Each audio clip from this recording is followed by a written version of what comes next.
नदी को पूरी तरह से अपने वश में करना ये अप्राकृतिक है। इसलिए इस तरह की चीजों से बचना चाहिए। जो लोग भी धमकी दे रहे हैं उनको चिन्हित किया जाना चाहिए और उनकी धमकी में कितना बल है इस बारे में भी जानकारी ले ली जानी चाहिए। सुरक्षा तो सबसे प्रमुख होनी चाहिए। तो सब काम छोड़ करके अगर यहाँ आ रहे हैं और इसके पहले कई बार आ चुके हैं, ईस्वी सन 78 से कुंभ देख रहे हैं हम लोग, और हर कुंभ में ज्यादा से ज्यादा समय निकाल करके यहाँ आते हैं, तो इसी से अनुमान लोगों को लगाना चाहिए कि जरूर यहाँ पर कुछ ऐसी प्राप्ति होती होगी। सनातन धर्म को मानने वाले हमारे जो लोग हैं उनसे अनुरोध किया है, आदेश दिया है और साफ कहा है कि अब हर हिंदू को और हर भारतवासी को उसी पार्टी या प्रत्याशी को वोट देने का संकल्प करना है जो गौ माता की हत्या को बंद करने के लिए स्पष्ट घोषणा कर सके। महाकुंभ का जो ये पर्व है ये स्वयं में दिव्य है। ये जो स्थान है ये स्वयं में भव्य है। गंगा और यमुना जहां आकर के एक साथ संगमित होती हैं, उस स्थान पर खड़े होने पर जिस तरह की अनुभूति यहाँ आने वाले लोगों को होती है वो स्वयं में दिव्य है। अब उस क्षेत्र में प्रवेश करना है तो मन आह्लादित है। बाकी प्रवेश मंगल जो यात्रा है उसकी व्यवस्था तो कर्मचारी लोग कर रहे हैं, जो किया होगा इन्होंने। उप मुख्यमंत्री ब्रजेश पाठक आए हुए थे आपसे आज, यहाँ पर मौजूद है। खुद मुख्यमंत्री योगी आदित्यनाथ जी भी आने वाले हैं। हाँ, बहुत रुचि से कार्य कर रहे हैं सरकार के लोग। अच्छा है, एक पर्व है, व्यवस्था तो सरकार की ओर से होती ही है, लेकिन अगर मुखिया खुद उसमें रुचि ले तो ये देख के अच्छा लगता है। कई बड़े राजनेता असंतोष भी जाहिर कर रहे हैं अव्यवस्था को लेकर के। कुछ लोग ये भी कह रहे हैं कि रुख मोड़ दिया गया नदियों का इसको महाकुंभ को आयोजित करने के लिए। इस बात की जानकारी तो हमको नहीं है, अब यहाँ आए हैं लोग बताएंगे। नदियों की जो धारा है वो कितने अंश में नियंत्रित करनी चाहिए इस बारे में तो विचार करना ही होगा।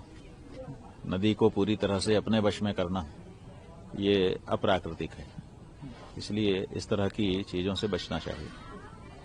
महाराज श्री, एक नया विवाद देखने को मिला। ये कहा गया कि ये महाकुंभ जहां पर आयोजित हो रहा है वो धरती वक्फ की है और इसको छोड़ देना चाहिए हिंदुओं को, बड़ा दिल दिखाते हुए ऐसा दावा तमाम लोगों ने किया। ठीक है, अभी तो दावा के स्तर पर है। जब इस बारे में कोई प्रमाण लेकर के कोई आए तब हम लोग विचार करें। दावा पर कोई विचार नहीं होता है, उसके साथ प्रमाण भी संलग्न करके बात अपनी कही जाएगी और सामने आएगी तब विचार करेंगे। हमने ये कहा है कि परम धर्म संसद का आयोजन हम यहाँ पर कर रहे हैं, अगर किसी के पास ऐसे कोई प्रमाण है तो लाए, उपस्थित करे, विचार किया जाएगा। हम तो किसी भी दावे पर विचार करने के लिए तैयार हैं। आप दावा करिए लेकिन प्रमाण के साथ करिए। महाराज श्री, कई धमकियां भी मिली हैं। महाकुंभ आयोजित हो रहा है, गुरपतवंत सिंह पन्नू खालिस्तानी आतंकी है, उसने भी धमकी दी है। कई बार और धमकियां मिली हैं। इस जो हिंदू धर्म का, सनातन धर्म का ये बड़ा त्योहार आयोजित होने वाला है, इसको गंभीरता से लिया जाना चाहिए। जो लोग भी धमकी दे रहे हैं उनको चिन्हित किया जाना चाहिए और उनकी धमकी में कितना बल है इस बारे में भी जानकारी ले ली जानी चाहिए। सुरक्षा तो सबसे प्रमुख होनी चाहिए। अगर यहाँ पर लोग आ रहे हैं निश्चिंत होकर के आ रहे हैं कि हम तो अपने तीर्थ क्षेत्र में जा रहे हैं, वहाँ क्या डर है। अगर यहाँ पर भी कोई डर है तो ये बहुत गंभीर बात है। इस बारे में सरकारों को बहुत ही सचेत रहने की जरूरत है और अगर कहीं भी कोई गड़बड़ी है तो पहले से बता दें ताकि लोग ना आए। महाराज श्री, इस भव्य कुंभ के अनुभव के बारे में और इसके बारे में अगर आपके मुखारबिंद से तमाम दर्शकों तक कुछ संदेश पहुंचे और उनके लिए एक न्योता जाए तो बहुत बढ़िया होगा। देखिए, हम लोग सब काम छोड़ करके अगर यहाँ आ रहे हैं और इसके पहले कई बार आ चुके हैं, ईस्वी सन 78 से कुंभ देख रहे हैं हम लोग, और हर कुंभ में ज्यादा से ज्यादा समय निकाल करके यहाँ आते हैं, तो इसी से अनुमान लोगों को लगाना चाहिए कि जरूर यहाँ पर कुछ ऐसी प्राप्ति होती होगी जिसके लिए सब काम छोड़ करके हम आ रहे हैं। हम ही नहीं आ रहे हैं, सभी संत महंत बड़े बड़े विद्वान लोग आ रहे हैं, आम जनता भी आ रही है। इसका मतलब यहाँ सबके लिए कुछ न कुछ है, जो आता है उसको कुछ न कुछ प्राप्ति होती है और वो आध्यात्मिक स्तर की प्राप्ति है। इसलिए उसको केवल अनुभव किया जा सकता है, बताया नहीं जा सकता है। बताने की कोशिश भले कोई करे, जैसे कोई छोटा सा बच्चा दोनों हाथ फैला करके कहता समुद्र इतना बड़ा है, तो समुद्र उसके हाथों के बराबर तो होता नहीं है, लेकिन वो हाथों को तान करके फैला करके बताने की कोशिश करता है कि बहुत बड़ा है। तो उसी तरह से यहाँ की जो अनुभूतियां हैं वो केवल वो अनुभूत की जा सकती हैं, बताई नहीं जा सकती हैं।